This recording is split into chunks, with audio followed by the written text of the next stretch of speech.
So I'd like to welcome everybody to the SBTDC webinar series. This is Mark McKnight, and I'm speaking to you from NC State University. I want to give everybody a real quick update of who the SBTDC is. And we are a business advisory service that covers all 100 counties in North Carolina. We have a variety of types of counselors.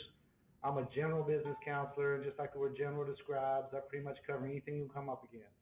Marketing, operations, human resource, finance, strategic planning, really anything. We also have government procurement counselors, and they help you sell to the government, and that's state, federal, local, whatever level of government you might be interested in selling to. We have international business counselors, and they help you if you're trying to export a product or service.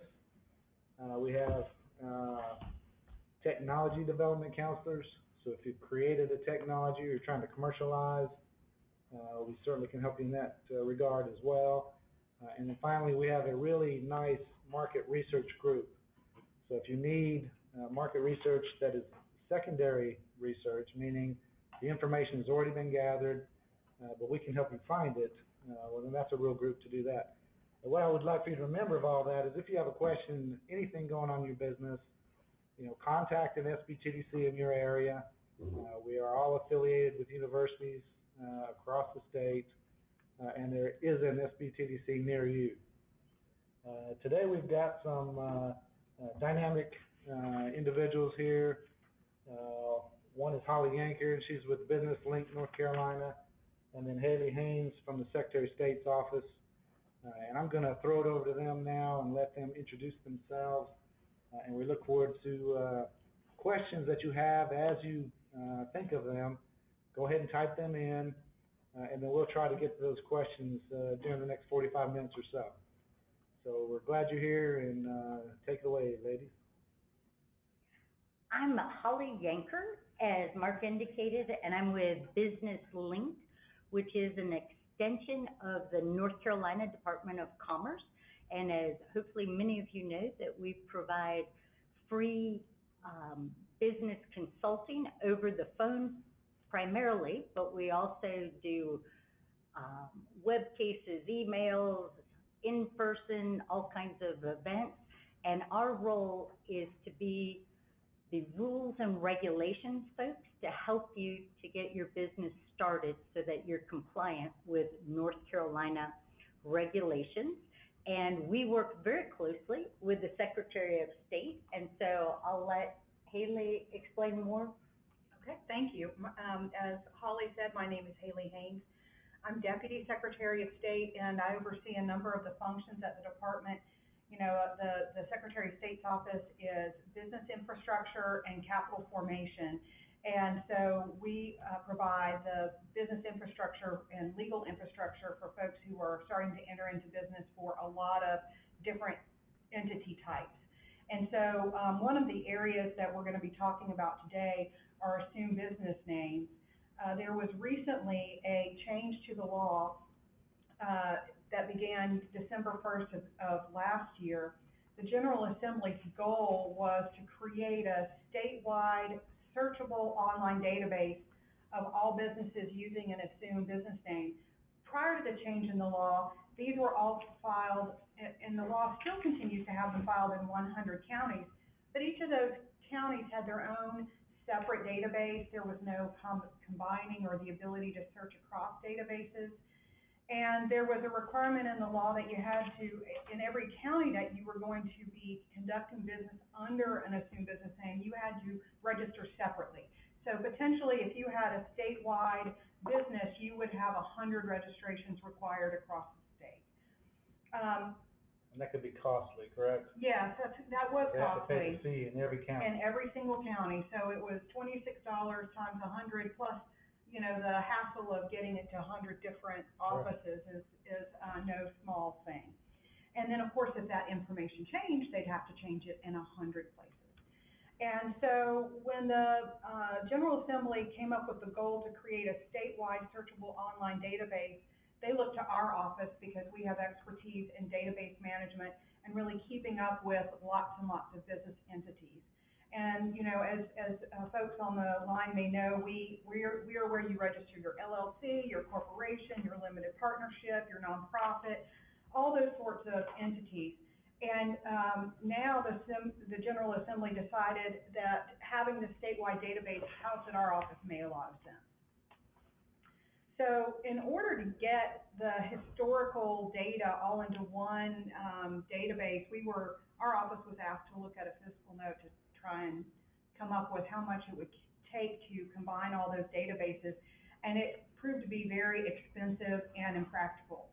So instead, the General Assembly decided to cause everyone who had filed their assumed business name certificate or their DBA certificate prior to December 1, 2017, that they'd have to file a new certificate under the new law. Okay. And so that's how we get to a truly current database that has all of them. So that our message today is to those folks who have a pre-existing certificate. Heather, you might get to this later, but were all those DBA folks notified of that? No, okay. They were not. That would have been extremely costly and impractical as well. There were a couple of challenges there. One is that these certificates never officially expire, so it was very difficult to know who was still in business or not. So what we're trying to do through this webinar and other efforts is to get the word out to the existing business community that if you're operating under an assumed business name, you need to come in and file a new certificate at your local Register of Deeds office. And there's some good things about the new, you know, we know that it's painful for folks to have to come in and redo that, but the great thing about the new law is that the filing that you do in one county can be effective for all 100 counties. So they changed the law to make it so that you could designate which counties you are conducting business in, and the form is a simple form where you can just check off all 100 counties, and then you re-registered and you're all good to go by doing one filing. Would it help for somebody to do that even if they really weren't in all 100 counties? I mean, just to go ahead and do it? Or? Yeah, because then you don't have to go and re-register if you decide that your territory is going to expand. Okay. It does make it easier. Good. And just to clarify that what we're talking about is if someone has a sole proprietorship or a general partnership and they're using a name different than their legal given name, then they definitely need to file doing business as or a fictitious name. If they have a parent company, and we'll refer to an LLC or a corporation or even a nonprofit as being a parent, one parent can have as many children or different names underneath that. So if your LLC is the same name that you conduct business, there's nothing to worry about. But if you're conducting business under a different name than the legal name, that's when you want to register. Or re-register in this case. Right. And one of the things that they've done to make the execution of these documents simpler is they removed the notarization requirement. So it's a simple signature that people can sign. So that simplifies it for folks. And the important thing is that anybody who has an existing certificate get that refiled before December 1st, 2022, because that's the end of the five-year transition period where all the old certificates will become ineffective on that date. Okay, so they have time, but we still don't want them waiting until the last minute. That's because right. They're going to forget to do it. Mm-hmm. And what will happen then? Well, at that point then, they no longer have a registered assumed business name, and if they get into litigation or someone has a hard time identifying them, then they can be liable for the damages of the difficulty for being able to be located. They've changed the law about what the consequences are, but one of the consequences are you could be sued and someone could get damages for having all the expense they have to go to try and find you. But also you could lose that name, somebody else could take it, right? Well, the thing about this law is there is no uniqueness of name with this law, so it's best to go ahead and get it registered because you could have some common law trademark rights, but just registering an assumed business name by itself does not give you any unique rights to that name. If you wanted unique rights to the name, then you have to get a trademark Okay. associated with that Sure, name. most people don't understand that. Yes, I think that's true.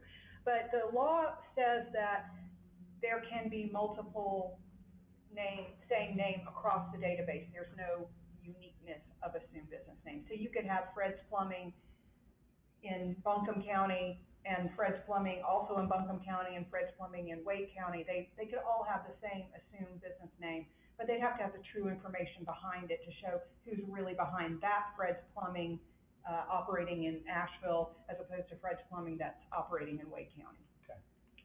And just to add to that, so while previously it was very important to have a unique business name, it's still a good best practice for business to have a unique business name, because someone, Fred's Plumbing, to use that as an example, might have a really bad reputation. And so if you're starting Fred's Plumbing, obviously it's good to have a different name. But now the unique identifier is not in the name, but it's in the number, because everyone will receive a Secretary of State identification number, also known on other forms as SOS ID, so Secretary of State identification number, and that's the unique part. Okay. Good. All right, and in terms of the existing DBAs or fictitious names, one of the reasons why rules and regulations are often challenging is because people use different names to identify the same thing.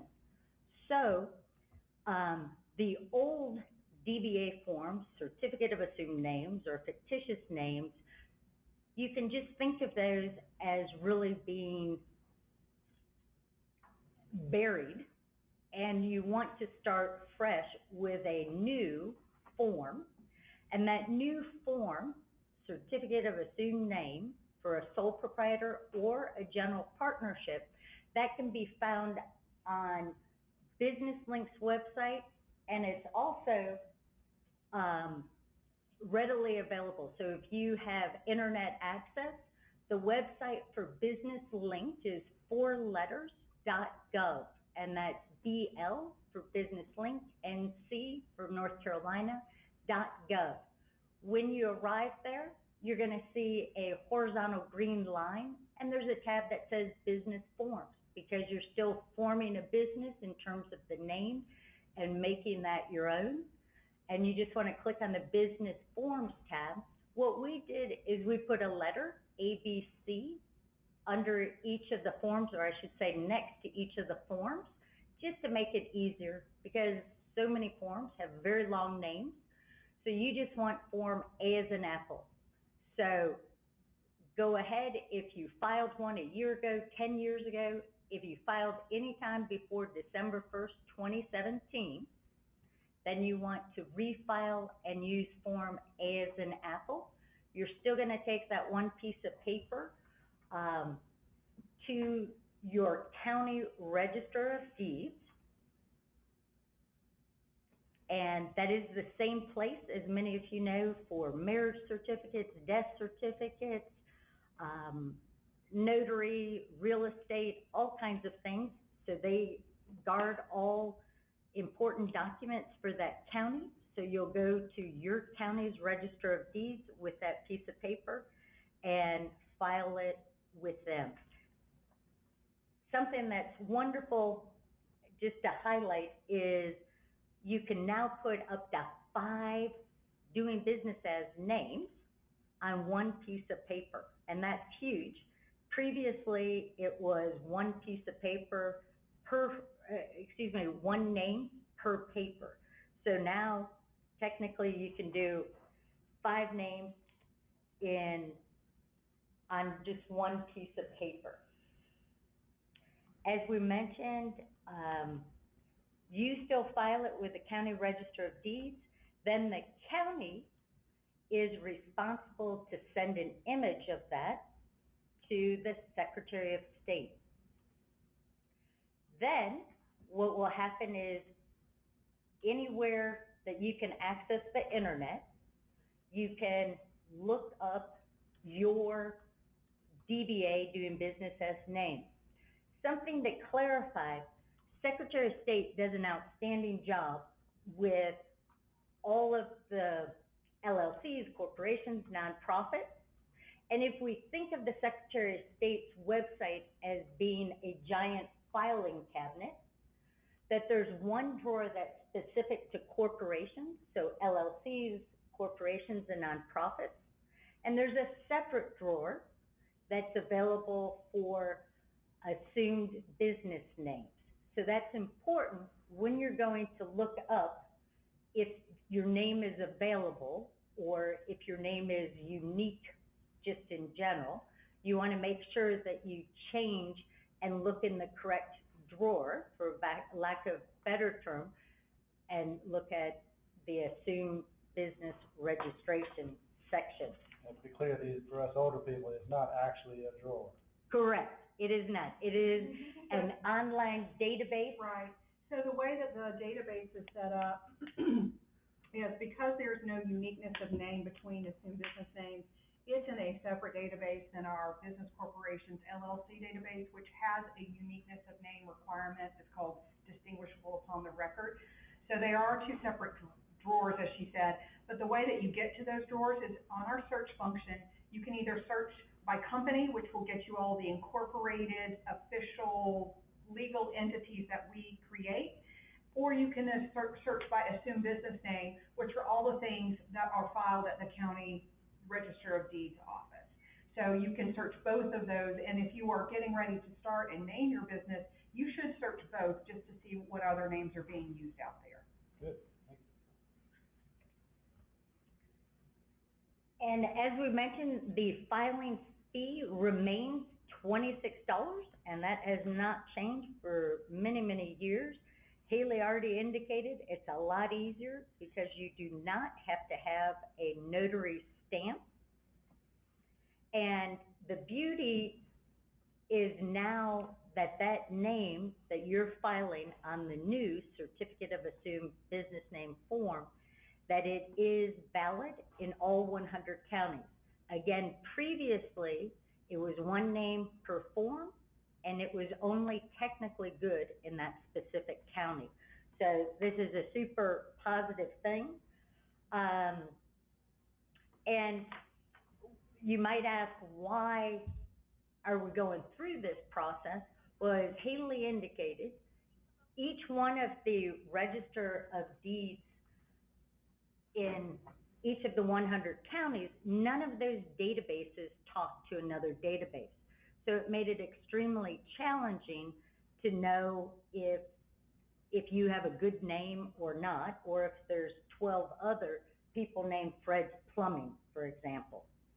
So this will be helpful. How it's also extremely helpful is often if people are trying to obtain a loan in another state, a bank or a mortgage company will want to verify if the business is legitimate. And one way that they do that is to check to see if the business name is filed or registered.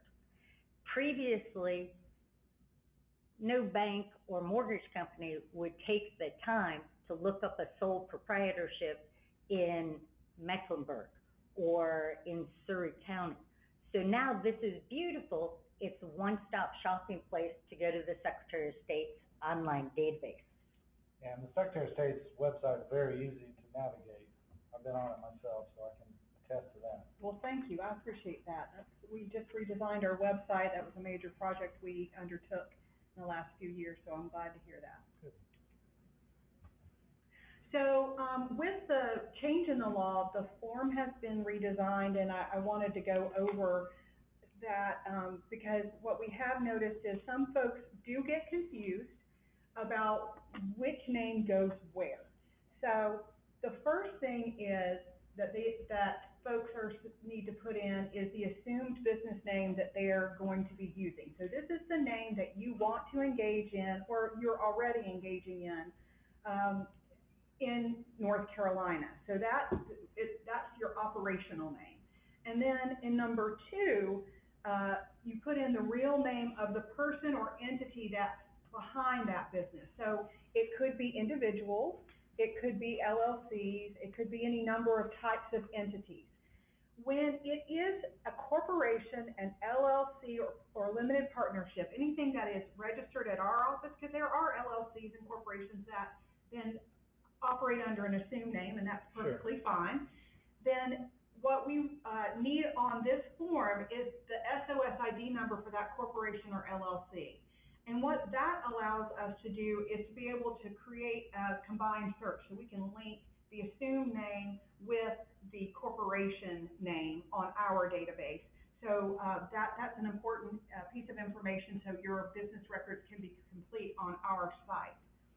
Number 3 is the nature of the business, a simple statement of, as to what you're going to be doing in that business.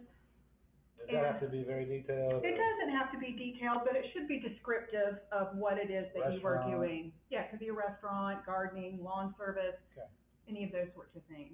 It doesn't have to be detailed.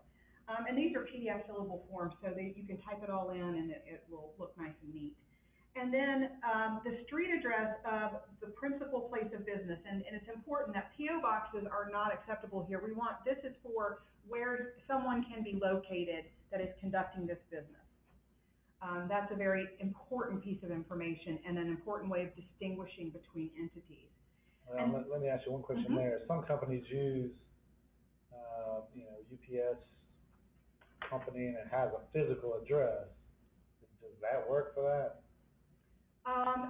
No. Okay. It needs to be where they are principally operating their business. Unless they are principally operating their business at a UPS store, then I would say no. They ought to be giving the name where the business is located. Yeah, more likely in those cases it would be their house. That's right. Okay. Right.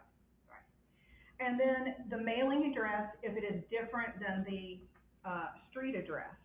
So, we want to be able to make sure that if folks are trying to reach them by mail, they have a correct address to do that. And then in number 6, you can see that is where you can list the individual counties you want the certificate to be effective in, or you can simply check the all 100 North Carolina counties, and then that will give you statewide registration. Yeah, which for my clients, that's what I would suggest they do. It does. Get the all 100 and you're done. That's right. Then you don't have any issues with having to come back and amend. If you do a small subset and then you decide to expand, you're going to have to come in and amend your certificate to add more counties. And you can do that. It's just you do pay a fee every time that you have to do that. And I just wanted to interject because I know in terms of the address, many people let us know, gee, I really don't feel comfortable. I don't want my home address to be out there because it will be public record. One thing to keep in mind, it does not have to be your home address. It is someplace where you can receive mail. And because one of the concepts is, if for some strange reason someone wanted to sue a business, they would need to serve papers to a physical location. Right. And it could be a different location if you don't want to use your home address, just as long as it is not a P.O. box. All right, and so in terms of signatures, if you need to be, when it's an LLC or a corporation, there are instructions that go with this certificate, and it tells you an officer, that's someone who's in charge of the corporation or the business entity would sign on behalf of it. If it's a partner, like a general partnership, then any of the general partners can sign, and of course sole proprietors, they just sign themselves. But it's important that someone with authority sign that. Okay. There's also a new amendment certificate, and on this one, you provide the assumed business name that you previously registered. You might be changing that name, and so what you want to do is you first provide the one that you've already registered, as well as the people who are behind the entity. And then you provide the book and page number of the filing, because each register of deeds has a book and page number filing system. You provide that, and the SOS ID number that was assigned to the assumed business name when it was sent to our office, which is easily locatable on our website at sosnc.gov. So, and then in number 5, you can indicate which piece of information you're changing. It can be any number. And then in number 6, you actually indicate how you're changing that information. Because there's anything that you put on the original certificate, you can amend and change. Yeah, go ahead to the next slide. And then the withdrawal of the assumed name certificate is filed when you are no longer going to be operating your business under that assumed name. So it may just be that it may not be that you're going out of business, but you decided that name no longer suits my needs, and so therefore you file this withdrawal to signal to the marketplace that me as a person, I'm no longer performing services or selling items under this assumed name. And that's an important thing that you do want to do when you decide to no longer use that. And so you just fill that out similarly to the amendment page. And it's very important to have that SOS ID number that was originally assigned to the assumed business name, so we can show on our database that that name is now withdrawn. Because as we mentioned earlier, the names are no longer unique. We can't link by name, we have to link by number, because that's what's unique. Yeah, what would be an example of somebody doing that? You mean withdrawing the DBA. Okay, so perhaps you have okay, I'll give you an example. You have someone who is operating, has an LLC, and under that LLC they operate a number of businesses. They have a dry cleaning business, and they also have an events planning business where they rent out linens and things like that. And so perhaps, although the LLC is really behind both of them, they are operating under the assumed name of Haley's Cleaners and Haley's Creative Events. And those are the two different businesses that are branded under my LLC. And I decide I no longer want to provide dry cleaning services. It's not an economical job, and I'm going to focus all my energies on event planning and rental of linens instead of dry cleaning. And so I would file a withdrawal of the Haley's Cleaners name to signal to the marketplace I'm no longer in business under that name. But I would keep the one that I've registered where I'm keeping going with the event business. What would be an advantage or disadvantage just to leave the other one out there even though you're not doing it anymore? Well, because someone could get confused.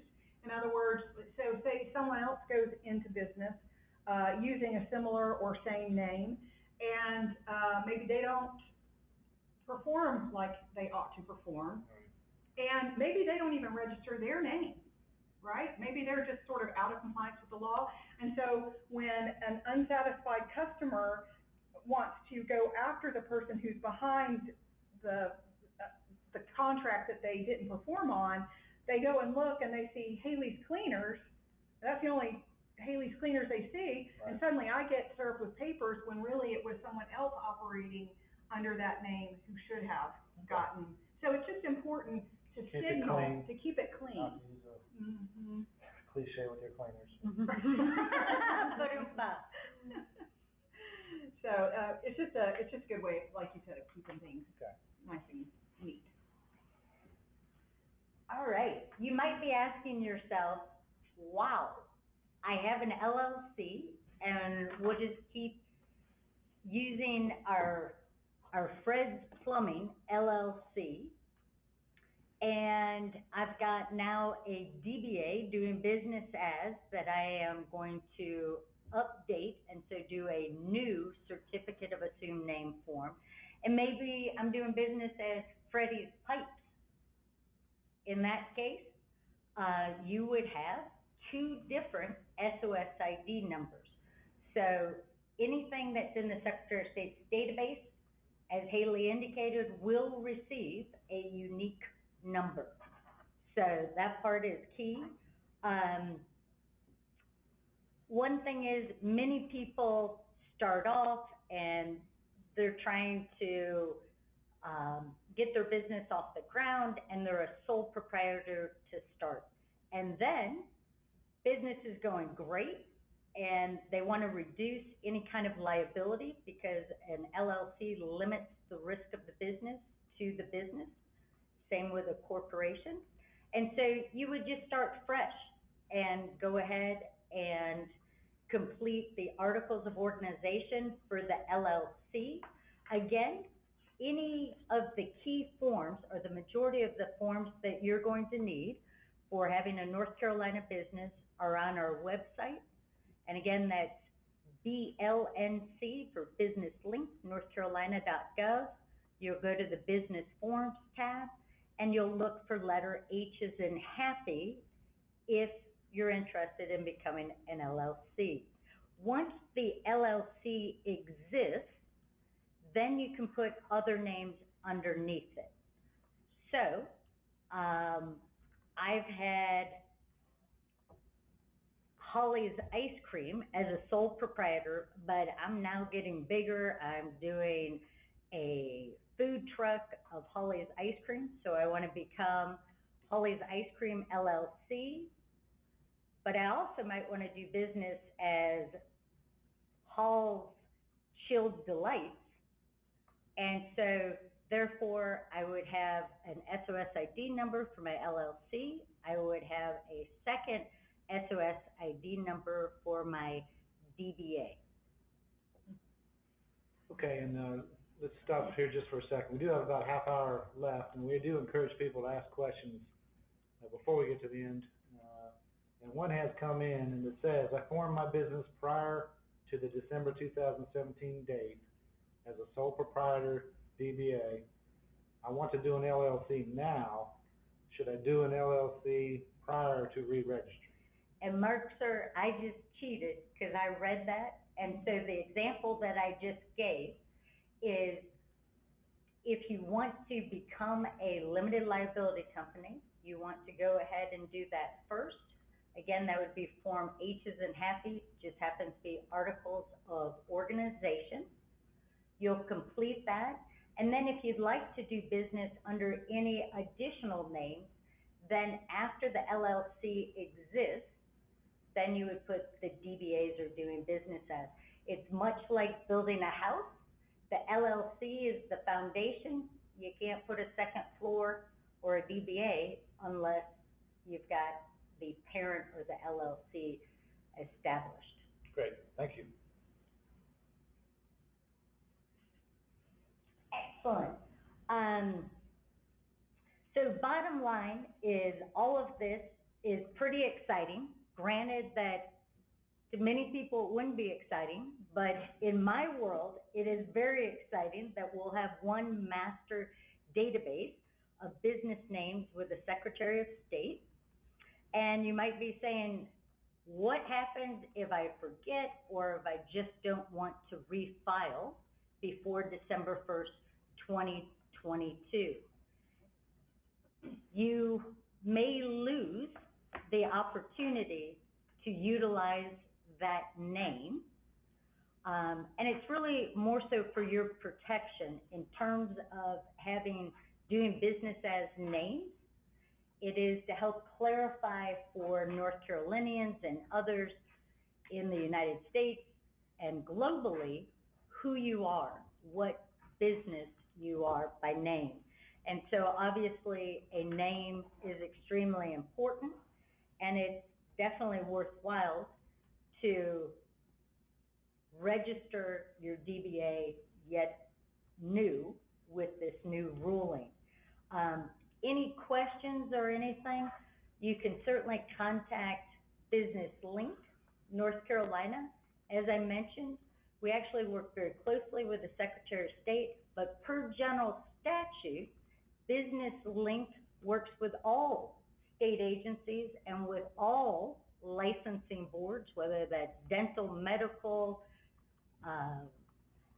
we work with everyone, and we try and keep our database up to date on rules and regulations. So by all means, if you have any questions about DBAs or just setting up your business, please go ahead and contact our 800 number, 800-228-8443. Please keep in mind that this is a free service, and there are only 4 of us that cover the entire state. We will respond. We're very passionate about making sure that you have the right information. We want you to be successful. The state of North Carolina wants you to be successful because that's the only way that we can help improve the overall economy, is if people are being compliant and people know about your businesses. Okay, and another couple questions have come in. I think I can answer one of them. It says, if I registered my LLC before this law went into effect and am using the registered LLC name for my business currently, do I need to file this DBA form? And the answer would be no. No. Correct. And I want to amplify that. I've been looking at the data on our database, and there are lots of folks who are mistaken about, they think, and sometimes their banker or someone is telling them that they have to take their corporation name or their LLC name, and then they have to register at the county. If you're operating your business under the same name that you have incorporated with our office, there is no need to file an assumed name certificate. The only time you have to file an assumed name certificate is when you're operating your business under a name other than your legal name. Your legal name, your birth certificate for a corporation, is the articles of incorporation that we approve. And so if you're operating under that birth certificate name, then you're all good to go and you don't need to make any filings at the county. Great. And also, someone came in a little late to the webinar. The question is, where do you get the SOSID? Did that come when you registered for your DBA? So the SOSID number is generated at the time that the Register of Deeds sends us your filing and the data that go along with it.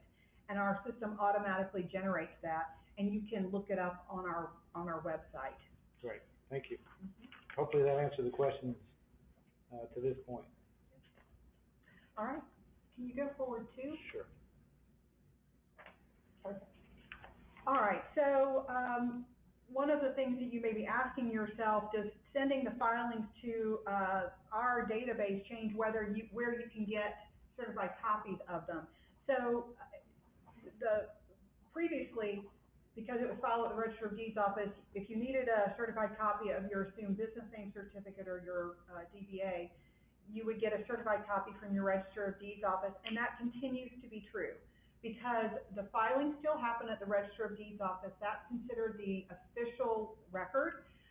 So if your bank or some other entity, a grantee that you're applying to needs proof of your existence, the certified copy comes from the Register of Deeds. Next slide.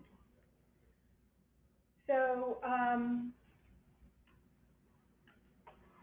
one of the questions that you may have is whether or not a certificate that was filed prior to December 1st, 2017, whether it can be withdrawn in this interim period. And the answer is yes. So the law specifically allows folks who have a pre-existing certificate to withdraw the name under the previous law.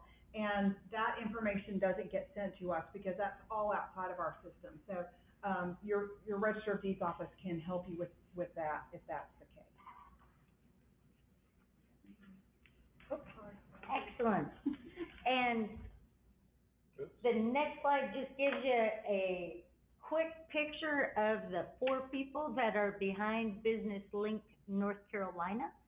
And again, that we are interested in helping anyone about DBAs or LLCs. We certainly are not attorneys and we're not lawyers, but we do stay on top of general statutes, i.e. the North Carolina law, when it pertains to businesses. And so we can at least help to educate you on what options that you would have. So again, a DBA, if you're a sole proprietor or a general partnership, you're going to register with the county Register of Deeds, doing a certificate of assumed name. If you want to be an LLC or a corporation, that's going to be with the Secretary of State. So bottom line, there's 2 ways that anyone can set up a business in North Carolina.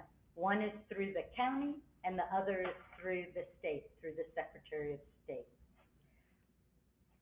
Okay, and some follow-up questions on the SOSID. If we registered our DBA in 2 different counties, would we have 2 different SOSIDs? And would those become null if we register or re-register for all the counties now? And do we need to withdraw our previous DBAs? You do not need to. If he's continuing, then what he needs to do is simply register with the new form in 1 county. The old ones are going to become ineffective. There were no SOSID numbers generated off the old certificates because we don't have that data. The only data we have are for filings that happen after December 1st, 2017. So when he goes and re-registers, he can check or put however many counties he wants, and that will become his new and assumed name certificate. And he does not have to withdraw the old ones. Good. And someone asked if there will be a copy of these slides, then yes is the answer. We will put that on the website, so you'll have access to the information. So that's the end of the presentation of the formal part. We certainly have a few more minutes in order to get some more questions. And I'd like to just clarify, we've had many people confused about where to refile their refile their certificate of assumed name or fictitious name. It is definitely with the county register of deeds. We've actually received some people's checks, and unfortunately we do not process any documents. We're kind of the 411 of directing you to the right resources in the state. So again, DBAs go to your county register of deeds. Right, and they don't come to the Secretary of State's office directly either. We have had some folks mailing things into us, and so we have to return those to folks. So the proper way to register one of these is just by going straight to your county register of deeds right there in your home county. Good. We've obviously learned some really good reasons why this is in place. What are some negatives about the law change? Well, you know, it's unfortunate that there hasn't been any resources put towards educating the public, the business public, about the change in the law and the fact that they need to re-register.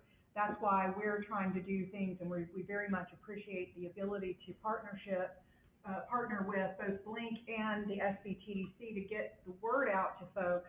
But the General Assembly did not provide any funding for that. We're hopeful that they will in future years because we don't want people to be caught unawares. And so we encourage folks who are on the line, who have heard about this, to tell their friends, tell other people that they're in business with, and help them by directing them to these slides or to the resources that Holly has mentioned that BLNC has to answer any questions that they may have. Great. And these slides will be on the SBTDC website, which is sbtdc.org, but it'll also be on BLNC's website. And also on our website. Good. We're trying to, we want to provide this information out as much as we can. Good. And again, back to the SOSIDs, follow-up question is, so if people can have the same name under different SOSIDs, is there now no protection about someone using your DBA name? Correct. The law specifically says that there is no uniqueness of name by registering a DBA. There never has been. You just didn't know. Yeah.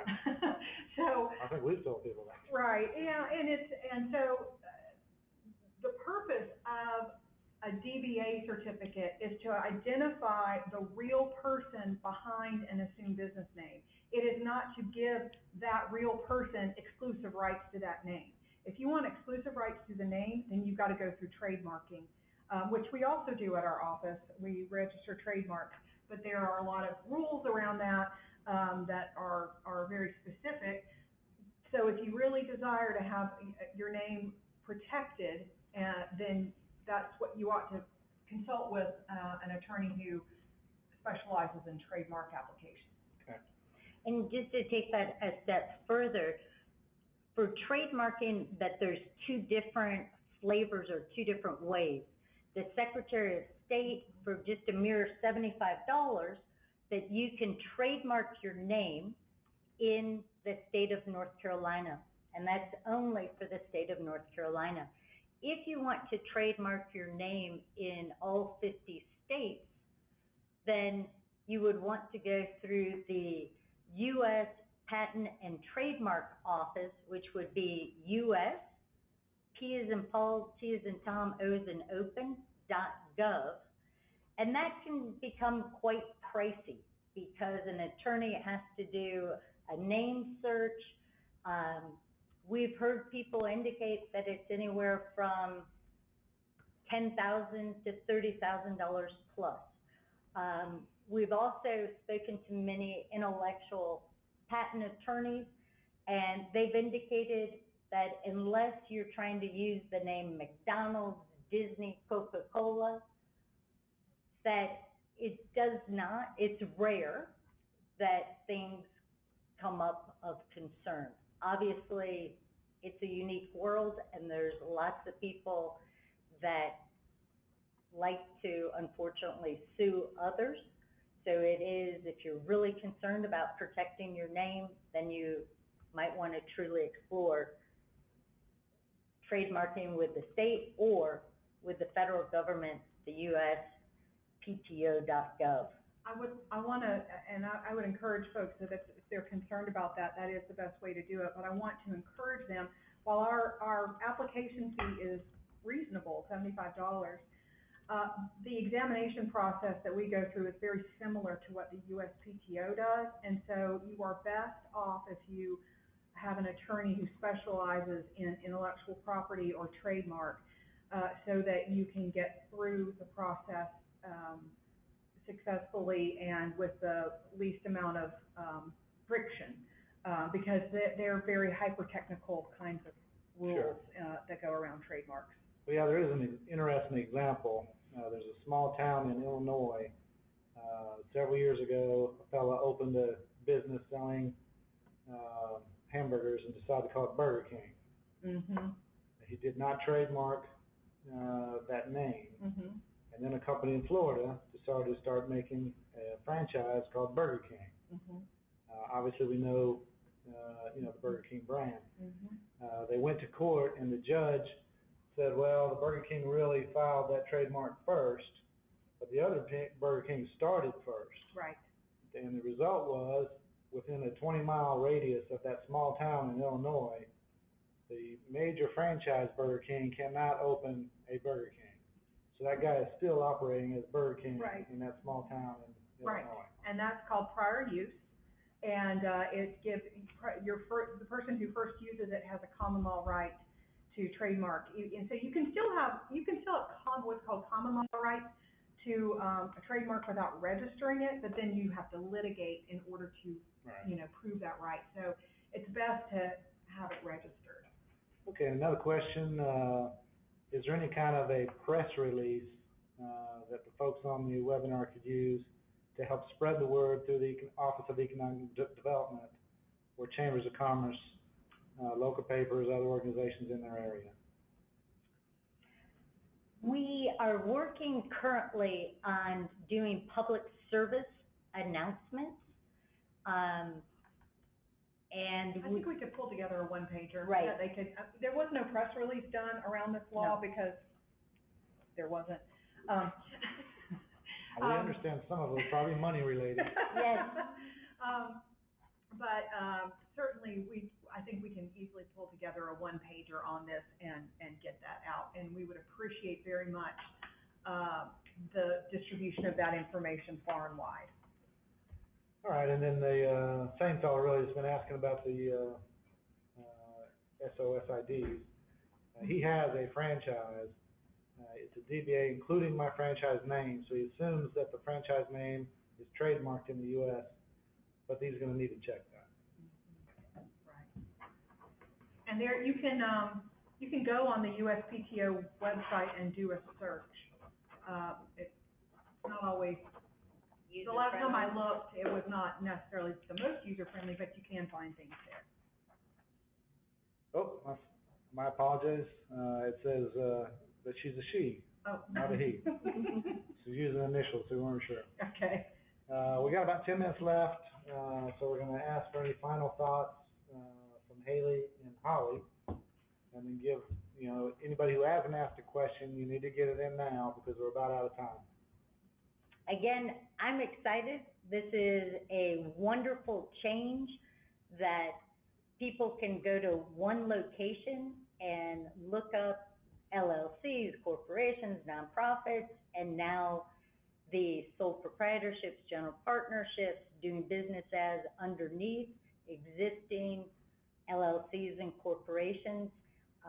This is definitely a lot cleaner and smoother, and we certainly appreciate the Secretary of State taking on this additional work due to their true expertise with data management.